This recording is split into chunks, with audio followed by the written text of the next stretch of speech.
Hi, and welcome to another episode of What Teachers Have to Say.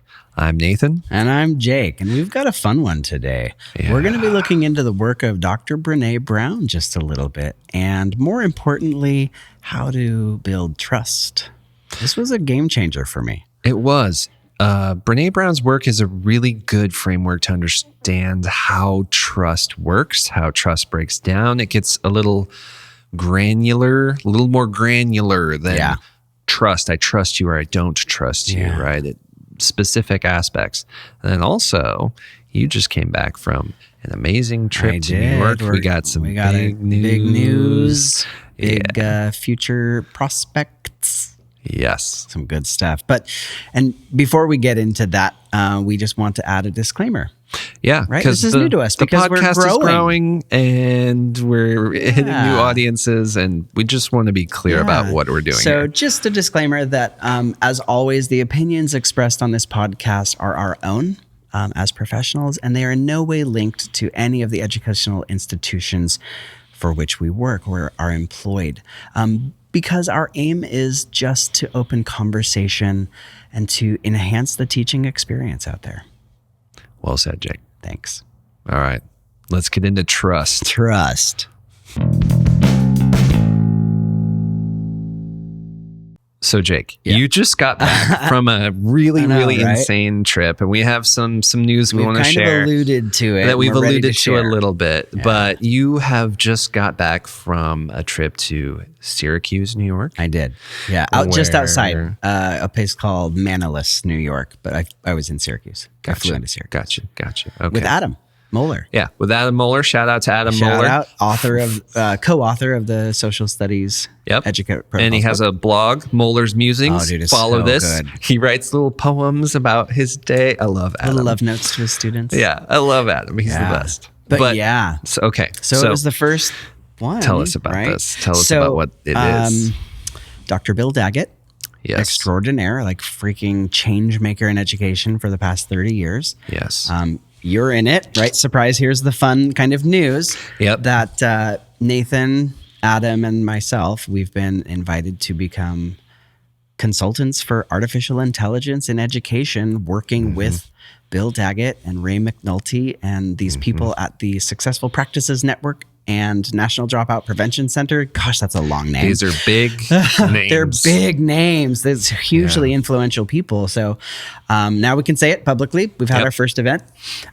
So yeah, dude, like I can't believe that I flew to New York and back in less than 48 hours. He took a sub day. I watched after his kids a little bit, and then it was a lot. But I tell you what, dude, like journey. Just to like sit at the feet of Dr. Daggett and sit in on some of these meetings that were held, and so there was like a meeting where he held with administration of the area, right?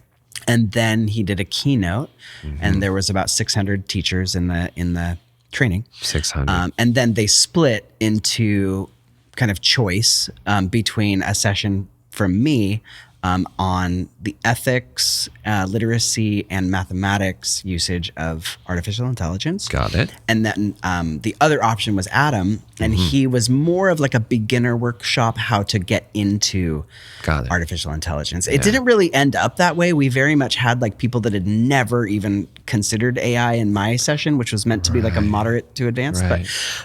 It sounds like, and what you were telling me in terms of the numbers was that very, very few people had actually played much at all.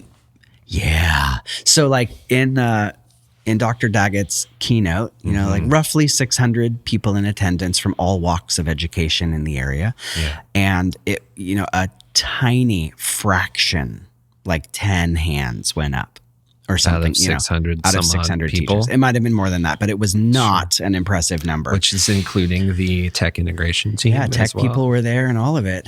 That's a very small number. It was a very small number, but it wasn't like a shameful thing. It wasn't like, oh my gosh, like why haven't you got on board? It was more like, wow, like we are actually, well, we've talked about this. Yeah. We're like, wow, we're in an echo chamber of really progressive educators.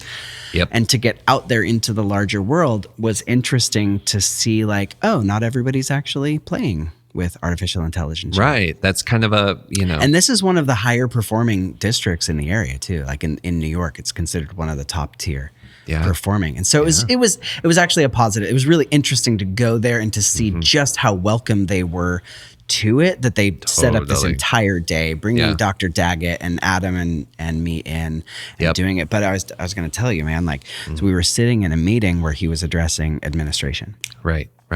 And, to peek under that hood, let me tell you what, like, from the teacher perspective, like Adam and I were literally like kids in a candy store watching him talk to like administrators and superintendents and like all of these people. And I, not to share all of it, but the takeaways there, I loved it. When he was talking about artificial intelligence, he was like, if you want to change the school, don't tool up the teachers first. You have to examine administration and look at what practices you are doing. How can you begin leveraging artificial intelligence? And he went through some case, like writing emails and crunching numbers and data and things like this. And he was like, because he's like, until you build a platform of safety to use artificial intelligence in transparency with the community, you're the leaders, right? And that then it will open a space for the other educators in the room to feel the ability to start using it. And leading by example, showing your own struggles, figuring it out, all of this stuff.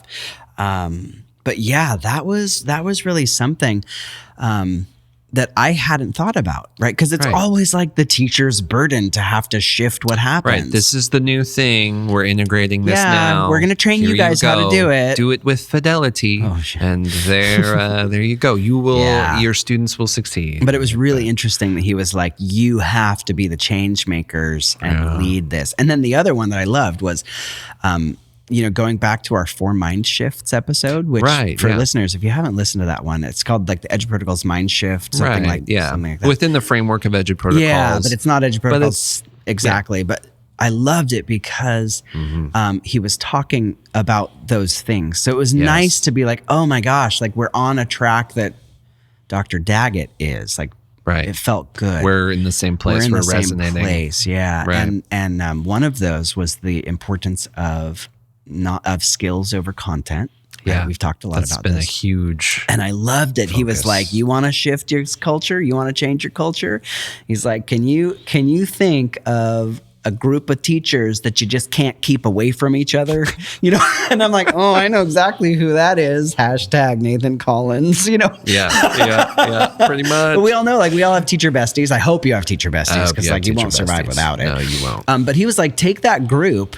And they already like being around each other. They're probably not all the same department, get a nice little whatever.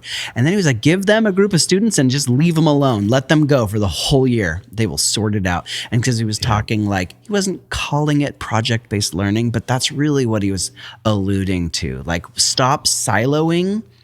I loved what you brought up in a former podcast.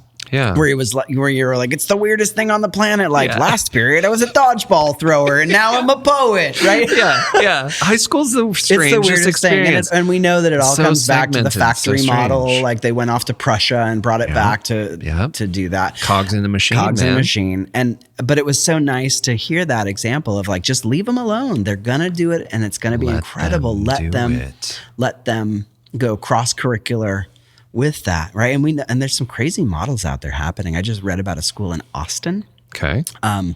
Where, of course, it's a private school, so they're not beholden to all of this. This is where innovation is happening. More private schools and charters as well. Where you can really push that envelope. You can push it, but their model, it's like only 2 hours in the morning. It's totally AI based. Personalized education with a student at a terminal with headphones on. And then the whole rest of the day is no tech or maybe some tech, and it was all like transferable skills. Like there was a girl building an IKEA desk within a time limit in order to like get credit for it.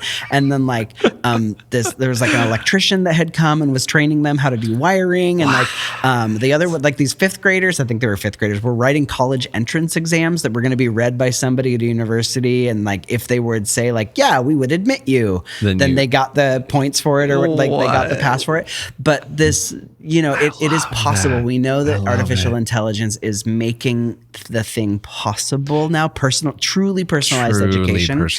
And like, you know, I won't spill his secrets, but Daggett was, he was not mincing words about like where we're going. Yep. When it comes to like purchasing curriculum and what the classroom's going to look like. And this is the dude who has the clout to say that. Right. Yeah. I mean, international change maker for, you know, 30 some odd years in education. Right. If you don't know, Google Dr. Bill Daggett. Yeah. You know, he's the rigor and relevance framework guy. He's, you know, so much. And then Ray McNulty is right up there too. I didn't work with Ray this week, but we will be in the future. Yeah. Bill and Melinda Gates Foundation. Yeah, like all of that. And then the last thing to just kind of return and report was the importance of recognizing the workforce pipeline problem. Okay. Right? Explain that to me again. We were talking about it a little bit. I'm new to this. Like we have this like, you know, like socio-psychic idea of what that is. We kind of feel that there's a problem, a disconnect. Sure. But he was talking about how many governors are asking for him to consult. Heads of state, right? Like, oh, hey, Gavin Newsom, thanks for the phone call. Interesting. You know, okay. And so, and it wasn't because like, oh, I want you to teach us about education. It was like when students are graduating college, they're not prepared for the modern workforce. Wow. And he was like, that becomes an economy problem. That's a governor's problem. That's an indictment. Yeah. Okay. That gives me some context for that. It was really interesting. And he talked about like how of students that end up at a 4-year university, I believe it was 43% graduate. Like that's not great. And it's extremely expensive. And then you're saddled with debt and no degree. And then like of the people who graduate, only 41% ever work in the field that they were trained in. So he's like, there's just this disconnect. Yeah. And how can we use artificial intelligence to drive instruction that is personalized, that gets transferable skills, that like, boom. So just to hit that numbers for the non-math person, 41% of 43%. Yeah. So then less percent. Yeah, less percent. Like I know, like I'm not figuring. Somebody's out there writing it down right now, but it's like not a lot. Right. It's not a lot of high school graduates. And that doesn't even really surprise me. I mean, like most people that I know that, you know, most of my friends in my circle are college educated technically people. I'm not. But yeah. Yeah, I'm not. That's right. Right. So my degree is sociocultural anthropology. Yep. And I am not an anthropologist. There you go. Now, it has served me very well, like understanding sociocultural norms and how people work and culturality and things like that. It's been incredibly beneficial. Yeah.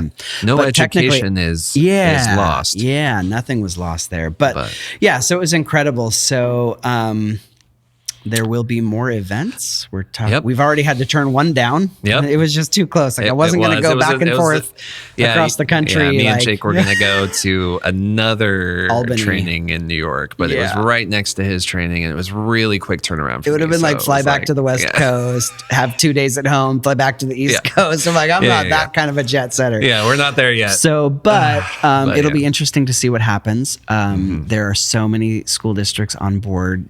And so now we're in this balance of how do we maintain a full-time teaching job while doing this consulting work. And it's exciting. Yeah. It is exciting. Very exciting. We're blessed to be at a school that not only supports it, but recognizes how fun it is and how cool and important it is. And totally, you know, actually honors that it's happening. It is. And so that's the piece, right? That's the piece. So, well, and it segues into what we're doing today, exactly. Right? Because we're not talking about AI. I mean, we always will be, but right. It's always running in the background because that's where we're at, and that's where we're at in our practice, and we're innovating in that field. Yeah, which is hard for me to say. Actually, it's just like, oh, I didn't realize You are an that expert. I am an expert on this now. But just because we're willing to play and because off I'm we willing go to play, and I'm in that weird niche in education. And I jokingly say we got in at the beginning of Bitcoin. kind of. I mean, literally, like last year, within a couple November, weeks, we were playing. Iterating. Right when it was dropping pushing the limits of it into kind of more social norm. Yep. Yeah. And it's come a long way. It's come a long way. Innovated a lot. So if you want us to come out to your school. Yeah, seriously. I mean, we're setting up dates now all over the country. We're talking about something in Colorado. We're talking about a bunch of things, a couple of online events happening. So we'll keep people posted to that. Yep. But not the topic of today. Yeah, it's a very cool announcement. But what this is a good jumping off point for is like, okay, we start with admin, right? Yeah. And then we've been doing some professional development here at our school too, around like innovating within our model, and then getting our test scores up, and all those concerns that when you're beholden to a public school system is part of the conversation. Yeah.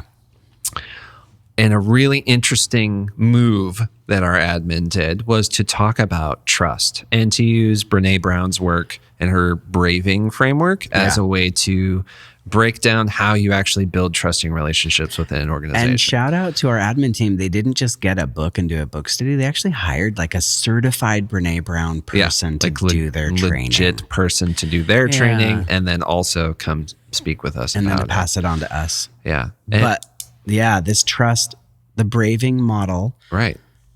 Which Dr. Brené Brown, it resonated a lot with me. It kind of filled in some a lot of gaps actually, disconnects. Yeah, for sure. Because trust is much more complicated than I trust that person or I don't trust that person. Like there are ways in which trust is built or broken that are much more granular. They're much more specific. And so thinking about innovating in education, just in general, that comes down to trust. And that's the thread. The thread is, does admin trust other admin? Right. Does admin trust their teachers?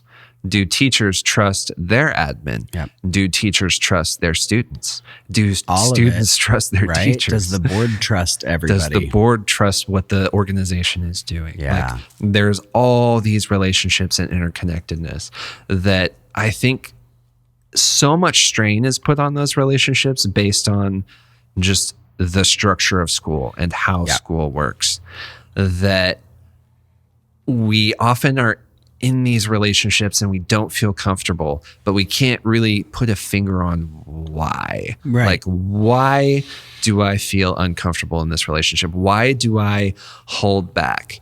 Whether it's in the classroom, whether it's within, check-ins with admin, if those relationships are not feeling comfortable and open, then you're going to struggle to innovate in your school. And I think that's what Daggett's was identifying there, and why this really grounds and that. I love that it was introduced to us just after our podcast in authenticity. Right. Because I was like, that's kind of a mechanism behind the inability to be authentic. Yep. Not always, that's a part of it. But some of it was like, I don't trust that you will honor what I'm about to tell you. Yep.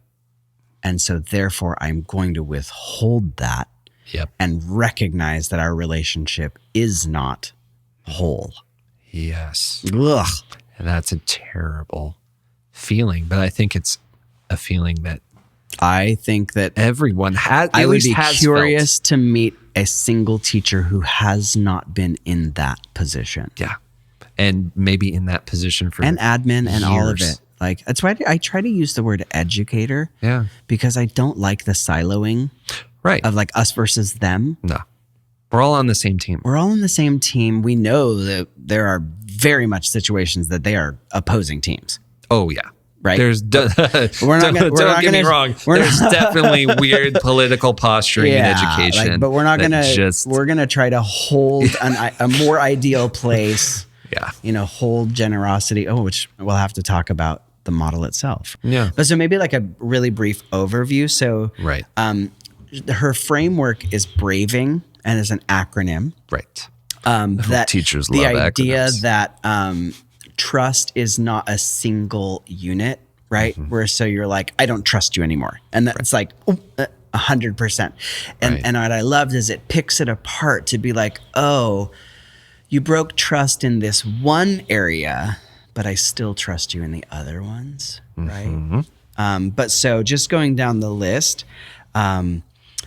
it's boundaries, reliability, accountability, vault, integrity, non-judgment, and generosity are those things. And I mean, we're not going to do a training on Brené Brown's work. Please go look it up. It's Not really qualified. not qualified We're at just the beginning. dipping into this. But it was really good. It was beneficial professional development on a full day staff training that I then wrapped into my keynote in New York. Yeah. Put it right into a application. Yep. But Because it makes sense. I love that you've identified a couple of these that really seem to be foundational. Yeah. And like in the classroom setting, in the school setting, Right. both as a career and a function. For sure. Yeah. I mean, when we were talking at that training, like you said something that really was like opened the door, which was boundaries is the gateway to everything else. Yeah, I think so. Like if you don't have clear boundaries, everything else will be chipped away at or broken down or won't align. And boundaries meaning like what is okay, what is not okay, what am I in charge of, what are you in charge of? Exactly. Right? Really like setting clear expectations and understandings of those things. And so we've kind of chit-chatted today, like we could couch this in us as a professional trusting ourselves. Right. And then the trust that we share with students, and then the trust that we share with administration and kind of the larger coworker sphere. Yeah. And so boundaries is super important there, where you're like, I ethically cannot engage in certain things. Right. That is a boundary for me. Because I have integrity. Because I have integrity, one of the other pieces of trust. Yeah. Integrity is almost like, I almost see that one as kind of self-trust. And then within an organization, you know, it can be, we as an organization have integrity too, because we trust in our mission statement or whatever, right? Yeah. But like, if you don't have clear boundaries, and I mean, honestly, when do you ever really have clear boundaries in teaching? Because It's so hard.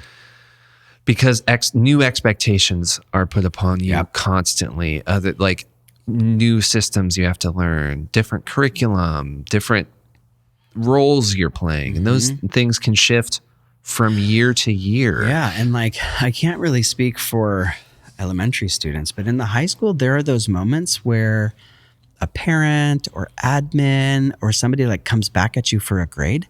Yeah, every time. Yeah, and you're like, bro, like my boundary is you didn't meet the standard. You didn't do these things. And then there's been an instance where I've been asked to go back and change a grade, and I refused. Yeah. And I was like, I can't ethically do that, but you can as administration. So if you choose to do that, you can, I urge you to do that. That's okay. But I won't be me doing that. Right. And that's a really scary place to be in as a teacher, to push back on that. That is. Whenever you're pushing back, that's scary. Which brings us to, like, I loved that you were like, boundaries really, I know, it really pairs with accountability. Yes. Right? So AI is coming to mind because I just spoke about this in New York, because I used this like literally like a few days after the training. The framework. Because I was like, okay, if the boundaries are, how do I as a professional use artificial intelligence? How do students use it? And then how do we not use it? Right? Setting those clear boundaries. Yep. Then the accountability is when we break that trust, how do we own up to it And also, is there an opportunity to learn from it? Mm-hmm. You know, how do I learn? Oh, that was the line I didn't understand. That was the boundary. Right. Now I know where it is. Right. Which you bring up the other two. Right in there. Right. So for me, boundaries, and you articulated that really, really well. Why, thank you. Boundaries are the gateway to everything else. And without clear established boundaries between both parties, how can you ever have reliability or accountability? Because those are directly tied to boundaries. Yeah. Like if the thing has to happen at this time, but I'm not like really aware of that, then you're going to start to see me as unreliable because the boundary has not been created, right? And so, or maybe the boundary is flexible, and that creates a huge gray area problem where you're like, the wording around maybe, it. If you're set, if you're set to a task of like, would you consider doing this? And then you're in your head, you're like, no, I wouldn't. Right. And then they write you up. Right. Like maybe you could try this. Should have done what I asked you to do. And then it's like, oh, wait, what? Yeah, that wasn't entirely clear. So you're right. Those happen. But for me, like, and I feel like this is a decision I made a long time ago that I didn't really realize was unique about me until this training, where it was like, and I've had conversations with other teachers about this over the years but this really defined it. If you're looking at generosity and non-judgment, okay, we're looking at the framework right in front of us. Yeah, the last two in that acronym, generosity, non-judgment. Those are the places that I lead from in my practice as a professional, and they are things that I expect as a professional. So let's go in and define those things a little bit. Generosity basically means that you're assuming you give people the benefit of the doubt, and you assume that people are doing the best that they can do, not the best that they ought to do, which I really like that. Yeah, we were talking about that, but that they're doing the best they can do at any given time, and then also tying that into non-judgment, where it's like, well, then that is the best that you can do. But I'm not going to make you feel bad about that. I'm not going to judge you for the fact that you are not doing the thing, that you are not, like, you didn't do the assignment. You didn't do it how I asked. You didn't meet the standard. And when I lead with those two things in my teaching, and this has been my experience, is that then I actually get the real story, and then I can actually make an impact. Yeah. Like, then I can do my job. If a student is struggling for whatever reason, it doesn't actually really matter to me what that reason is. It's just, I just need to know where you're at so that I can meet you where you're at and move forward from there. Yeah. And so as a professional, I just expect that to be given to me. I know. So then when it's not, I'm like, excuse me? You're dead to me.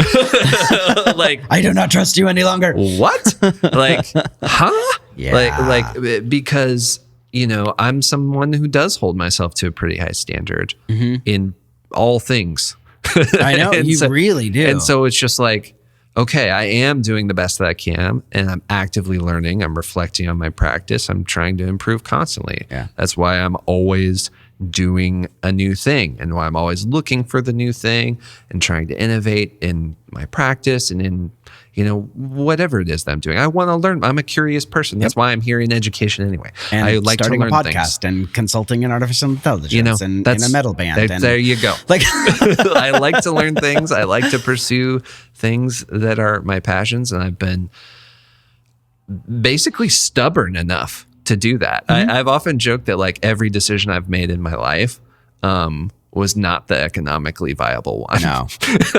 Like, at all. Yeah. At all. And as a millennial who was a first-gen college student who had to figure that out and take on that debt and move in that direction, like, that was my obstinate gamble. Yeah. And for me, that was worthwhile, and that has paid off. And so holding myself to this high standard, I expect a certain level of generosity in return. I wonder how much of, we often feel and hear, I've felt this in education where they're like, they just don't treat me like a professional. Yes. Right? I wonder how much of that notion, and I'm just thinking about this right now, is tied into this idea of like, if you felt that I was a professional, if you believed that I was a professional, right, then you would come to me in a different manner.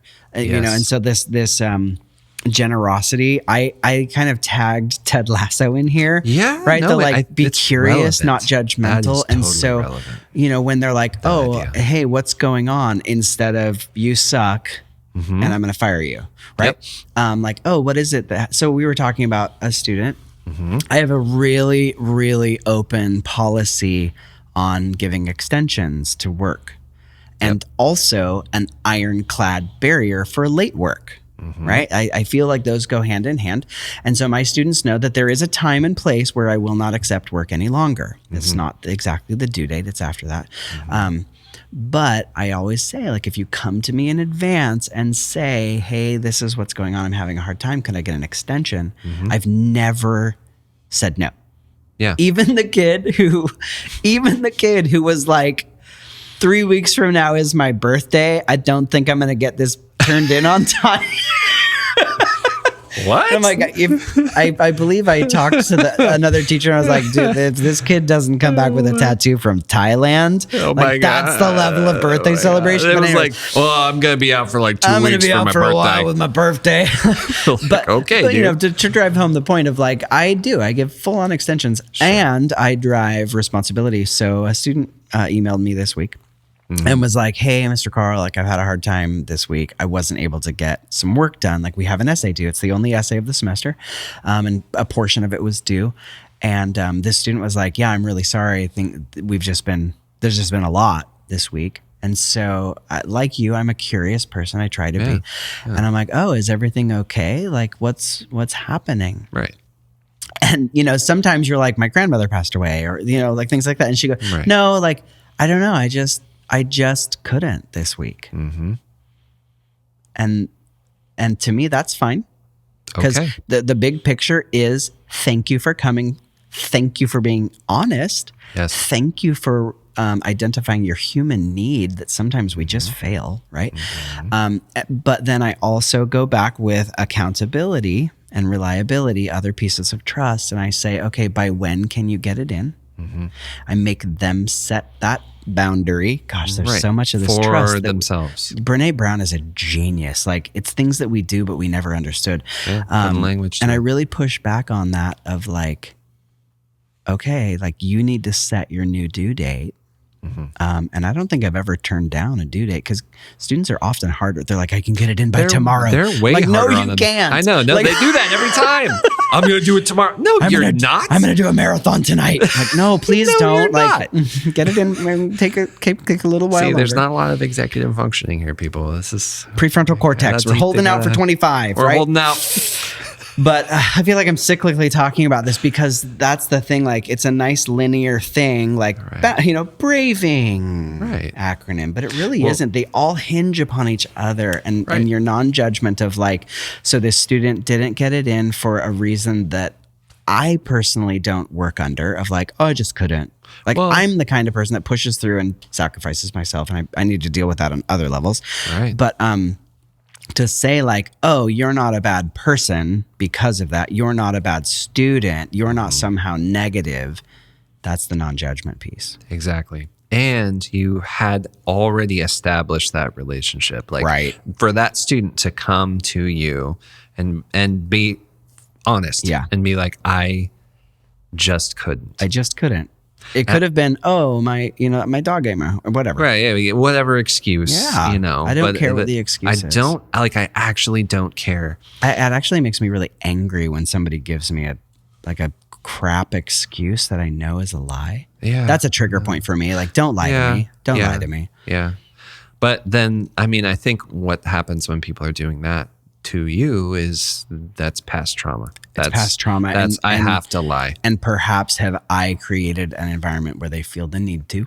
Yeah. Got to own that. Yep. Back to Josh. Yeah. Good old Josh Kirsten. Good old Josh Kirsten. Incredible episode. Fantastic. Yes. So there's so much to this braving trust metaphor. There is. I really want to look deeper into it. I don't know what book it's in. Yeah, I'm curious to read it and to work with it. Yes. Because there's so much there.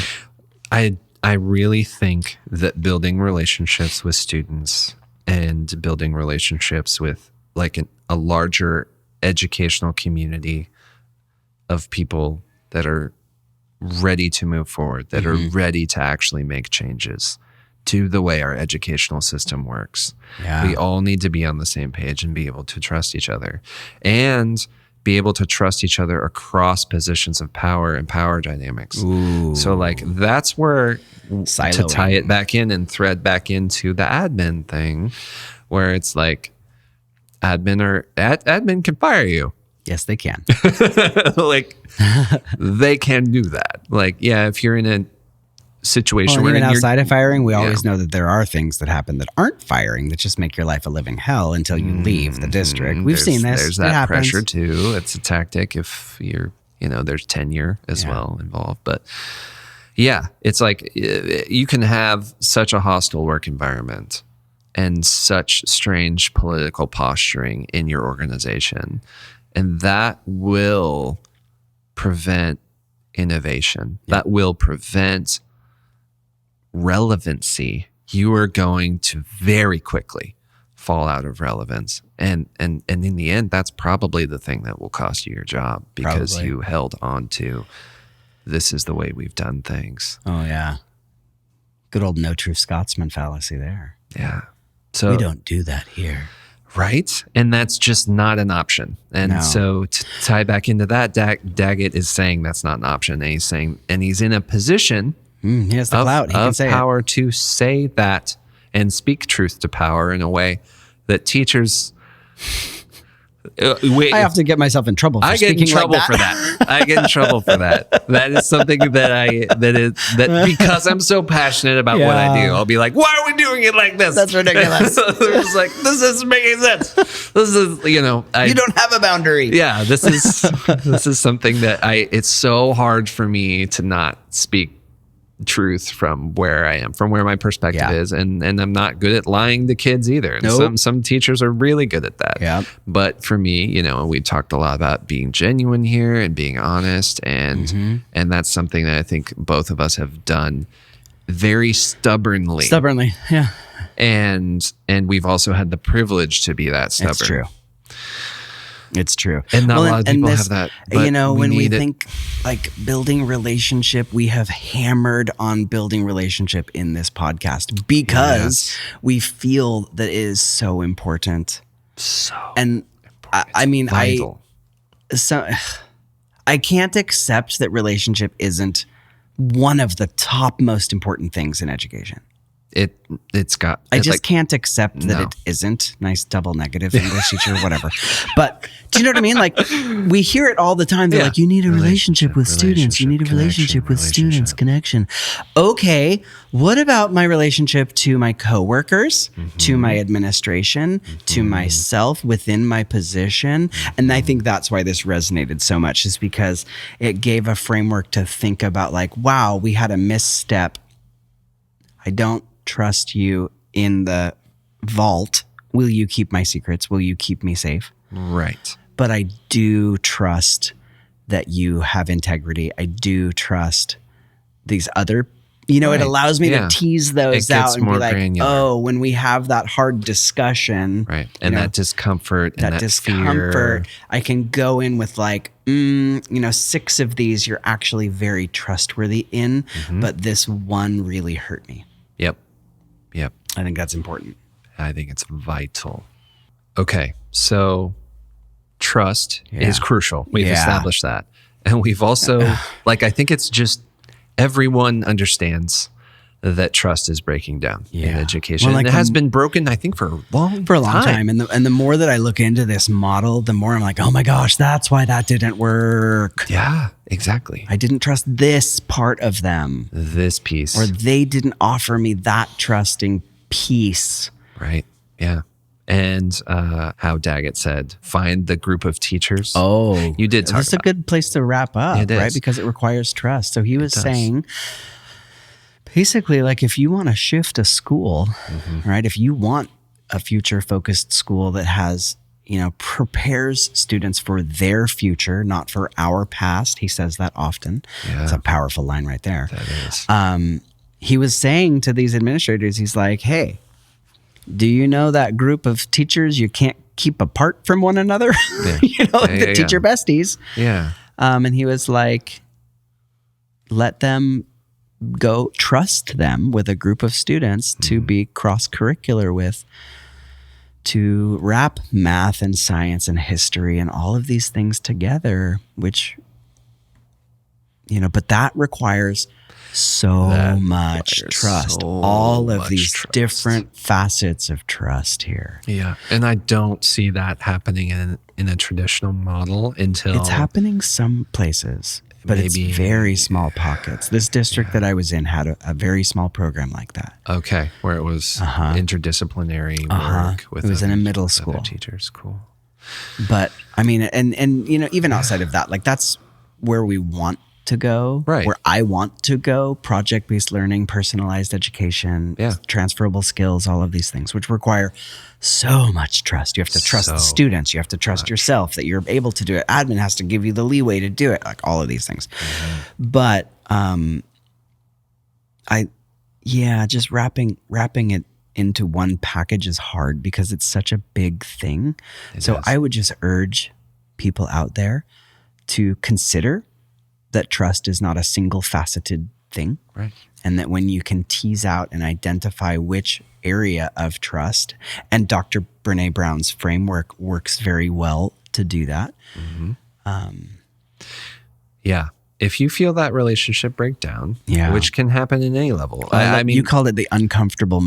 Where are you uncomfortable? Where are you uncomfortable? Where is that discomfort happening? And I mean, you have a lot of distrust of teachers and parents and community members too, where it's like, there is a nationwide level. There's a conflict there that should not be there. No, that really needs to be teased out, and we need to repair these relationships. So I think that's the thing that we want to leave you with today is in those moments of discomfort, in speaking with parents, or if you're a student, where are you losing trust with your teachers? If you could articulate that to your teacher, that'd be a very powerful moment. Dude. If you're, or at least even if they didn't respond to you, you knew that you had integrity. Are you kidding me? If a high school student came to me and was like, "Hey, I need to have a difficult conversation with you," that would be awesome. While I trust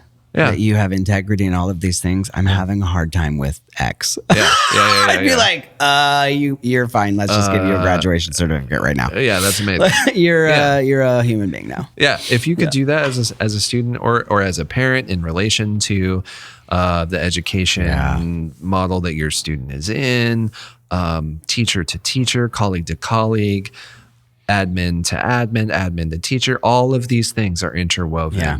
And I think when trust breaks down, it's just something that we've lived with for so long. It's almost become normalized. Like we just don't trust each other. And in terms of like teaching and education, it tends to become a blame game thing. Yeah. Oh, teachers aren't teaching what they should be teaching in the way they should be teaching. They're indoctrinating students. They're doing all these other things. And it's like, well, we've created the conditions for those relationships to break down, and we're not interrogating why those relationships have broken down. And it makes me think, to go back to the Josh Kirsten episode, when we're in that zone of discomfort, we are losing our prefrontal cortex. We're going into the fight or flight, and that's when we're like, I'm cutting it off. Yep. I don't trust you. And so we're making decisions in a time that we really can't make a decision.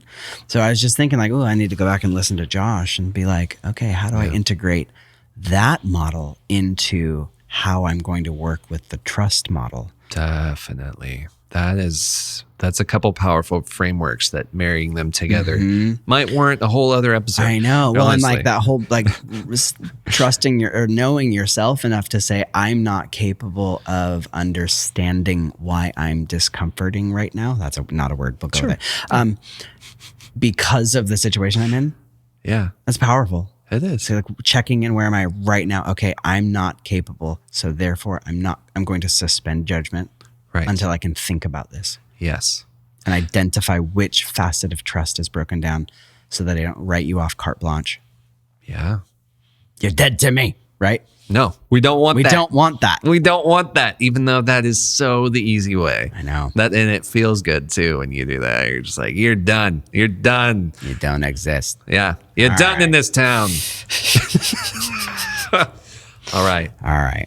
Repair trust. That's what we need to do. Thanks for listening.